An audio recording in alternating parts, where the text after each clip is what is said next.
Hi, this is Wolfgang, and this is my entry to Sandman's giveaway. First, we're going to congratulate Sandman on going past 5,000 subscribers on YouTube. This is an entry to his giveaway for the Chronolock Book of Bones. This video has been long overdue.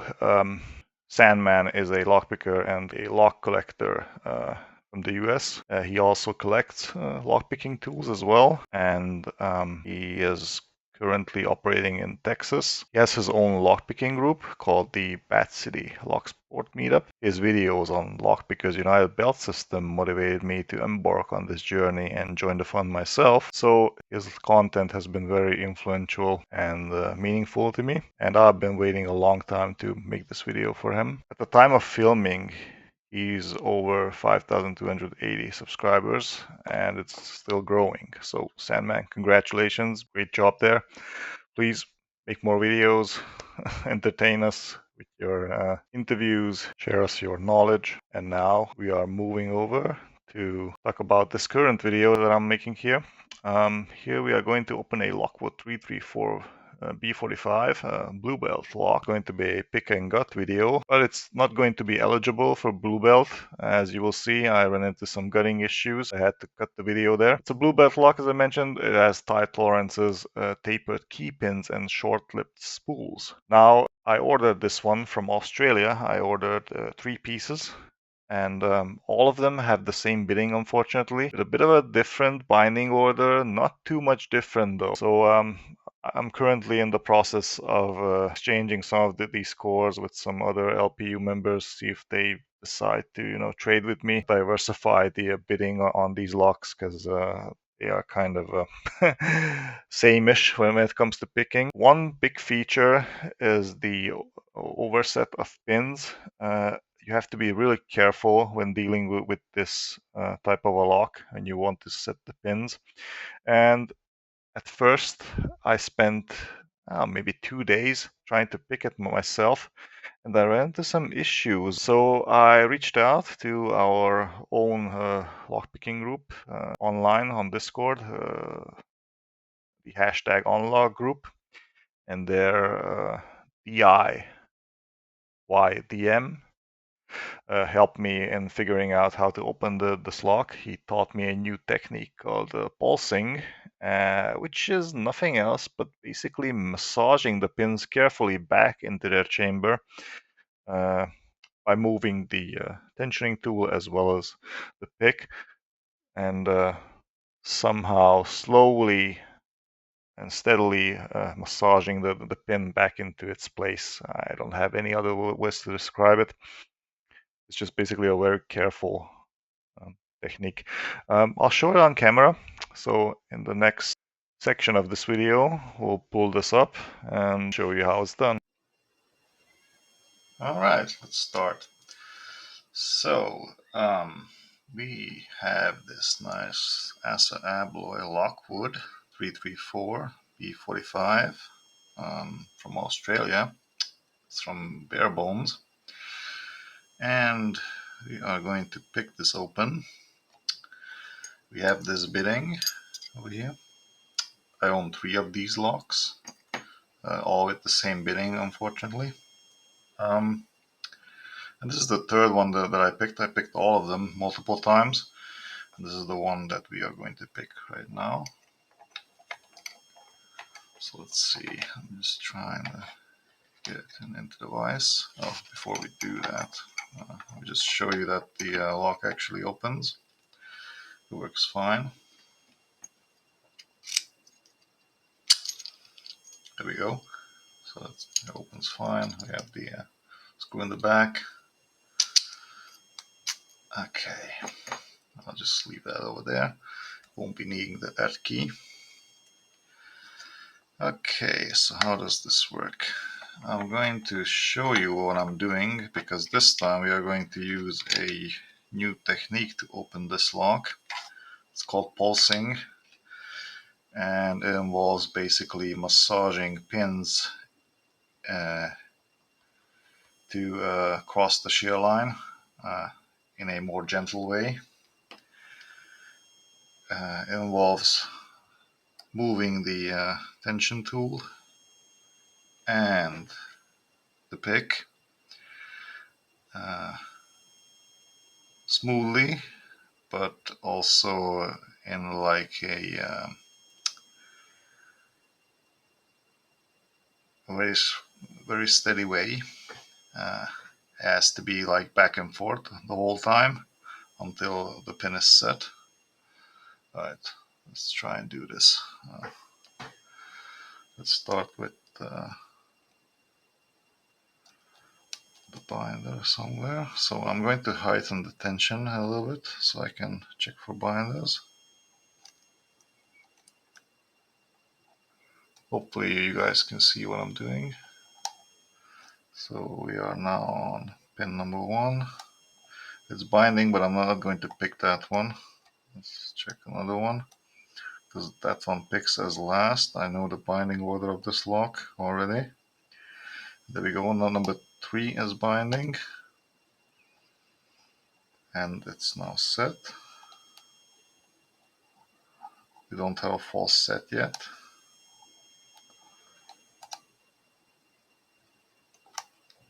Let's try and pick it again. I think I overset it.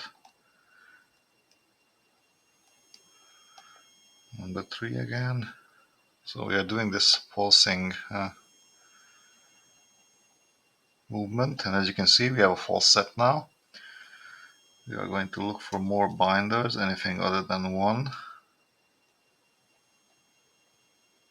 Number 2 seems to be binding, I think. So right now I'm pulsing both tools, as you can see, and trying to set that pin. We need to make sure that we are on the correct pin. So we first check if it's binding correctly, and then we start pulsing like this. Eventually it will set like this. Yes. Unfortunately, I didn't get my false set back, which could be that I failed setting the pin, but let's just leave it like that. Let's start again. Let's check for binders again. Start. So 1 is binding. I'm not picking that one. We got our false set back. Let's check for more binders in the back. Yes, there we go. Number 4 is binding. We are pulsing. Try to set it in a very gentle manner. Yes, in a very gentle manner it was set. Good. Next up, we check for more binders in the back before we move back to 1. 1 is binding. 2 is good. 3 is good. 4 is set. Let's check 5. Yes, 5 is binding. Very gently pulsing until it is set. I think I managed to set it. We're doing the jiggle test to check if the pin is set. The jiggle test involves basically just staying on the same pin as the one that you just picked, and you check to see if it's really set. Just basically move back and forth on the same pin, see if it's springy. If it's not binding anymore, it means it was set. Alright, we are going to now try and get back our false set. I'm going to go through these pins again. See what's keeping us from turning the core. I'll let go of the tension a little bit. We probably overset one of the pins. This happens often on these types of locks. It has a very good tolerances. It means it's pretty tight. It also means this lock really cares what you're trying to do to it. It doesn't just open. Okay, I got our false set. Again, I have to check for binders. One is still binding, that's good.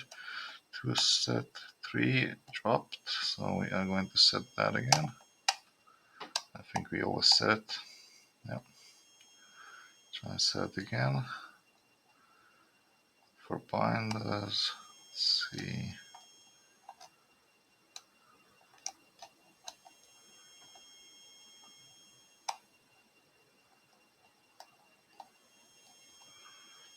Four feels set.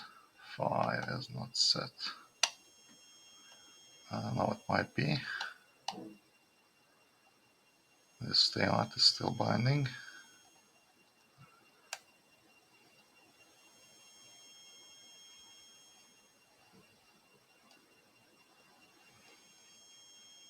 Four again.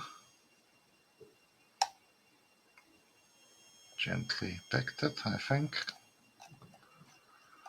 Okay, let's go through these again. If there are any binders.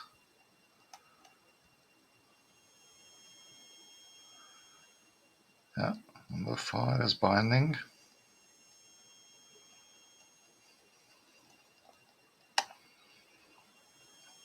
It's set. And now I'm going to try and pick number 1.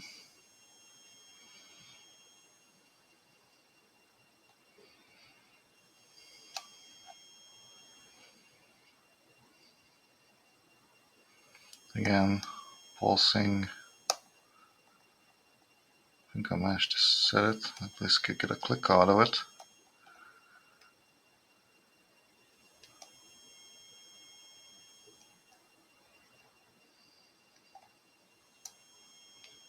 Still have a binder. Number 3 is still binding.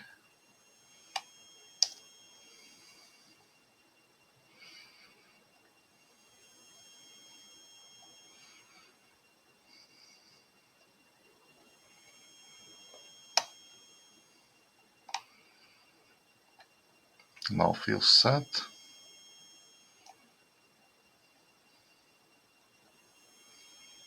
Let's go over again. Number 1 feels set. Number 2 feels set. Number 3 feels set. Number 4. Number 5. Oh, wait a second. I have one binder here. Number 4, I think.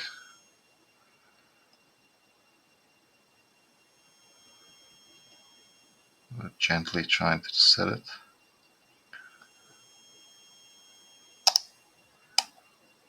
Yeah, we managed to set it, but we also dropped some pins.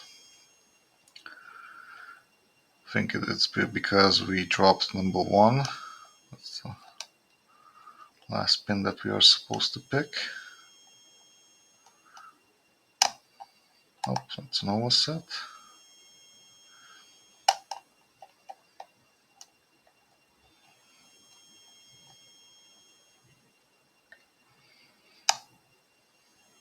I think that's an overset as well.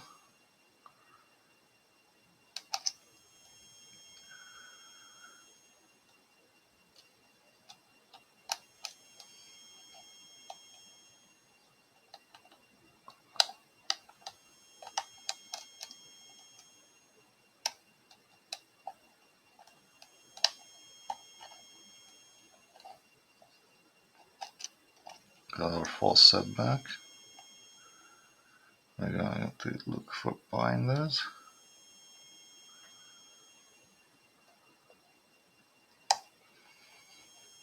We got 3 set.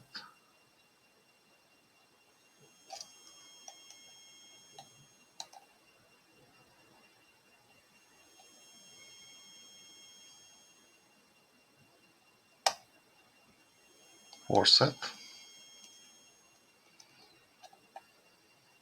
One is still binding. Let's pick one.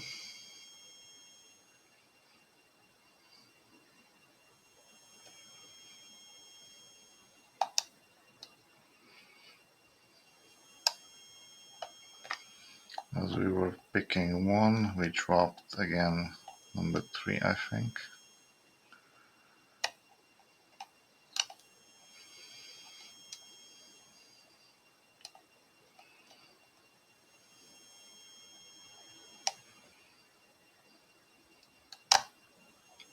We always set number 2.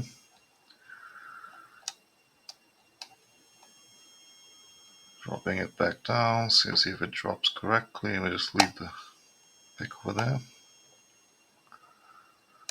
So as you can see, even though I'm trying to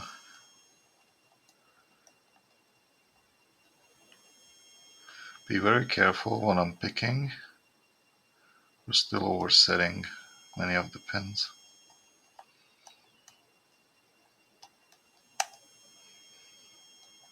Dropped again.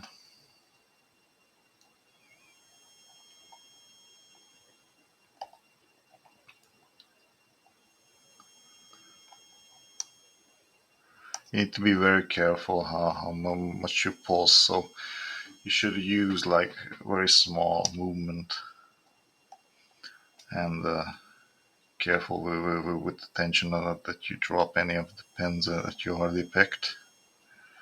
So you have to play with both tools masterfully to get these pins set. Okay, we picked it. Now look for more binders. The thing is, if there are more binders and we miss them, we will drop all the pins if we fail to pick one.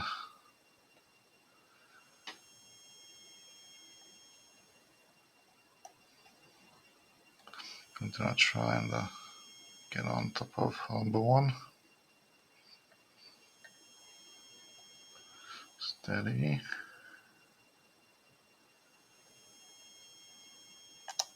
Oh, come on. I think we always set 1 and we dropped everything again. There are lots of overset traps in this lock.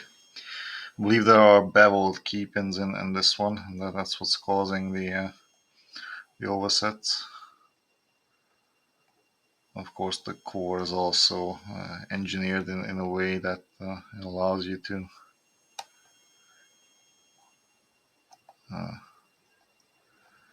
use those pins one more effectively in these locks. Keyway isn't that hard to deal with. You're just basically using the middle of the keyway. If there were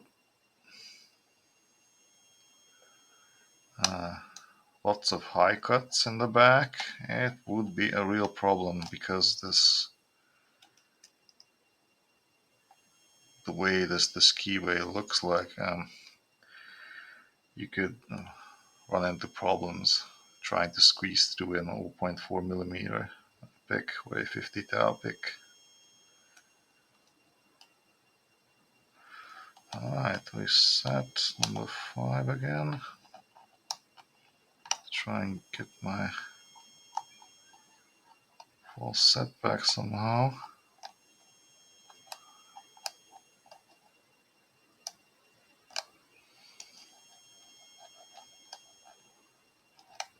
There we go, it's back. Just made the tension a bit looser. We got back. I'm going to check other pins, see if there's anything that binds. We got one binder here. Now it's set.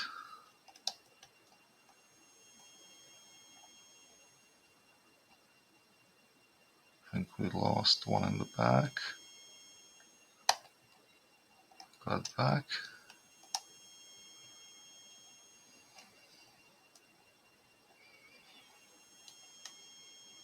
And more binders in the back. Let's see. Pulsing for 4. Nothing. 3. Nothing. 2. It's strange. Could be 1. Wait a second. That's 1.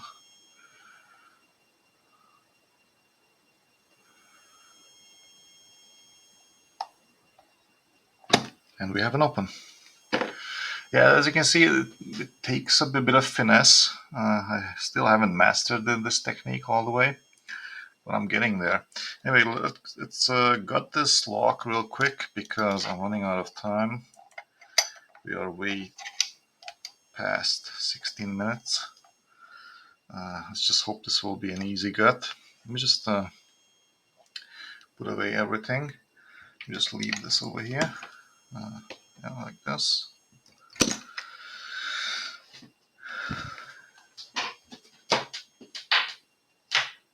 Okay, so pull up the tray.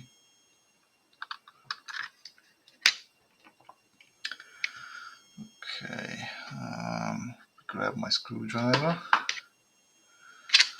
and we're going to start cutting real fast. We are removing the screw in the back. Okay, that's a small screw. Let's see if it drops out. Yes, the core drops out. Let me just show you what's inside. That's what's inside. We have the actuator in the back. I'll just leave this over here. And yeah, we have this very nice adapter in the back, a kick adapter. This is a Australian kick. Just leave the kick over here, the adapter that is. Let's lock this back in. Don't want any accidents. We are leaving that on, and holy shit, wait a second. So we have these small little screws in the back. I need a smaller screwdriver, just a sec. Let's see if this is something.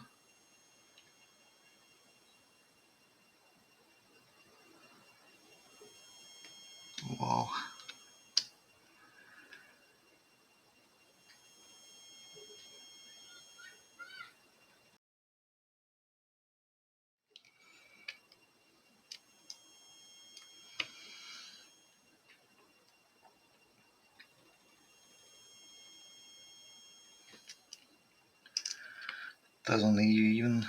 Doesn't even move. Wow. What the hell, guys?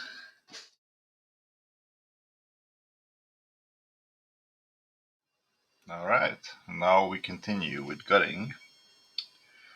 So in order to remove these two screws, I had to use brake cleaners and then douse the back of the lock with said brake cleaners and just leave the lock there for a couple of hours. So yeah, this wasn't a continuous gutting, I get that, but still, it's still a gutting of the same lock. You can trust me on that. Anyways, let's finish removing these screws over here. As you can see, there's blue Loctite on these.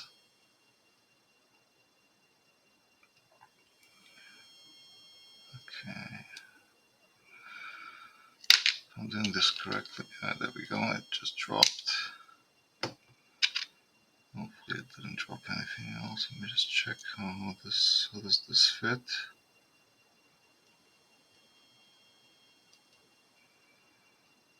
Probably the other way around. Let's see. Yeah, like that. Okay, good. Just want to know exactly.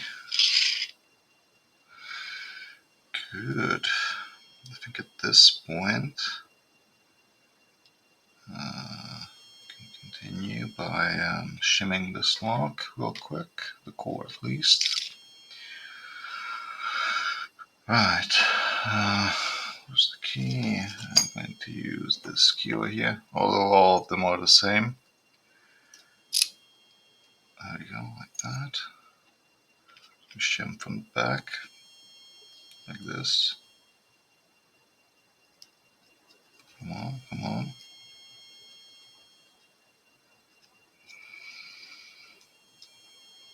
Come on, let me do it.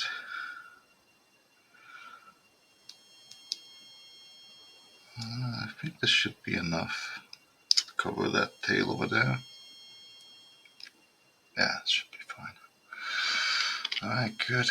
We are cutting at the front, so we should be cutting like this.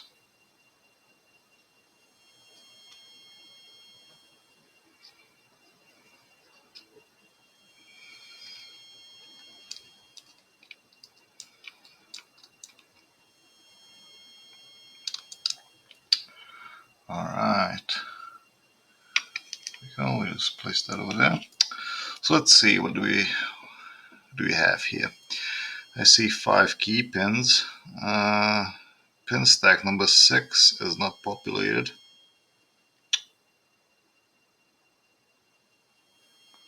Alright, looks interesting. We'll check the pin stack afterwards, see where the zero lifts are, if there are any. Alright, let's start by cutting this one. Let's start with number 1. So let me take a look at these key pins. So my idea was that these are somehow beveled, and indeed they are. They are beveled in the end. So they act like tapered key pins. That's why they are so hard to set without oversetting. There's a small pin over here. Oh wow, this one's a really small one. Also beveled again in the end. So tapered key pins. That's pretty evil. Yeah, but also teaches me something. So as you saw in my picking video, I picked it by using the pulse technique, and it worked. Okay, number 3. Come on, don't be shy. Get out. Please leave the premises. Alright, we'll just pick it out then. It's number 3, right?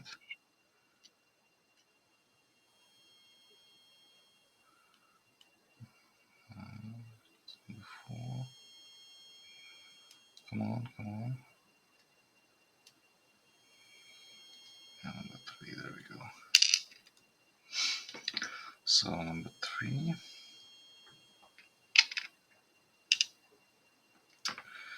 And we also have number 4. It should drop out. Oh, come on. Oh man. Whatever. I'll just pick you out then. Like that. Same way I picked the whole lock. And all we have now is number 5, right? There we go. Dropped out. So yeah, beveled key pins. Very interesting. Only a really small change. Okay, see some slots for jewel protection, but there's nothing populated there. Have this tail over here. Yeah, pretty cool lock. Too bad it's not 6 spins. It will be very interesting. Yeah, maybe in the future I might make a customization to this lock. Maybe, if I have the time. Alright, so this was our key pins, and as I expected, those are indeed modified key pins. So, I mean, modified in the factory. So they are just simply cut key pins, as you can see. Show it to the camera. You can see those are rounded. Tops are rounded and somewhat beveled. Alright, good. Let's follow up with the cutting. I believe this was the back of the lock, right? So yeah, we are at the front now. Turn this. We are going to begin by cutting number 1.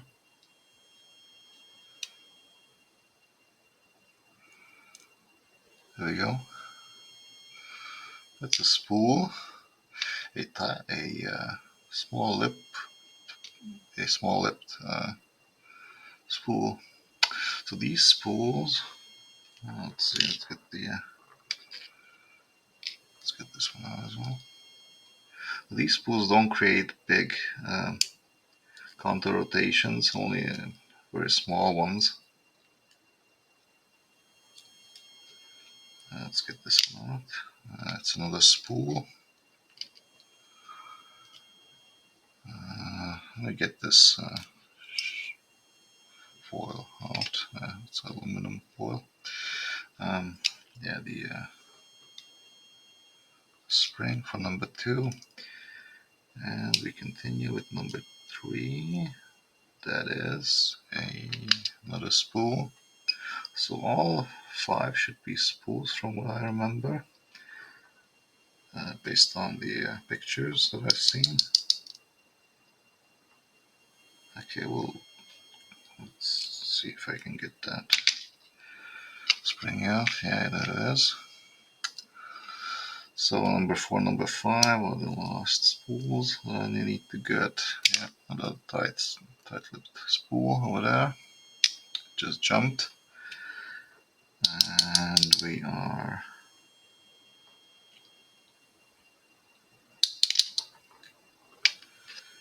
getting that 4th spool, and then finally get the 5th.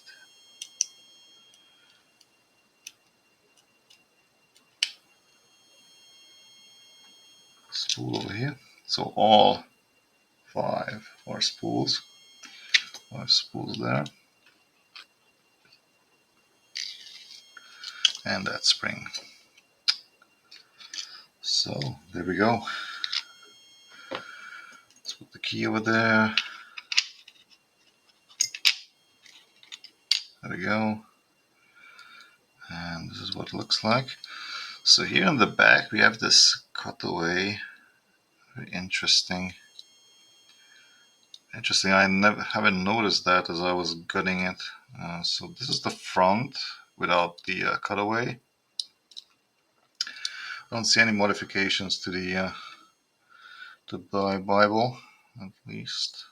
I don't think there are any. No, these are fine. So yeah, factory. What about the plug over here?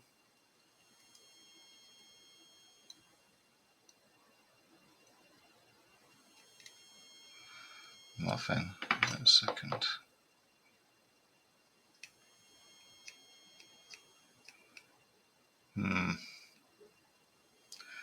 Some little something here. The edges. Here I don't feel any of it. Oh, wait a second, maybe I do. A little bit of something. It's so subtle. It could be just a manufacturing error. Interesting. A bit of a counter milling, but I don't feel it much. Could be some a bit of a pocket over there where the spools can just hang on to. Just spools hanging on to little pockets of holes. Anyways, let's show this to the camera. So the Lockwood 33-4 B45. As you can see, some beveled key pins along with these small lipped spools and these springs over here. So yeah, thank you very much.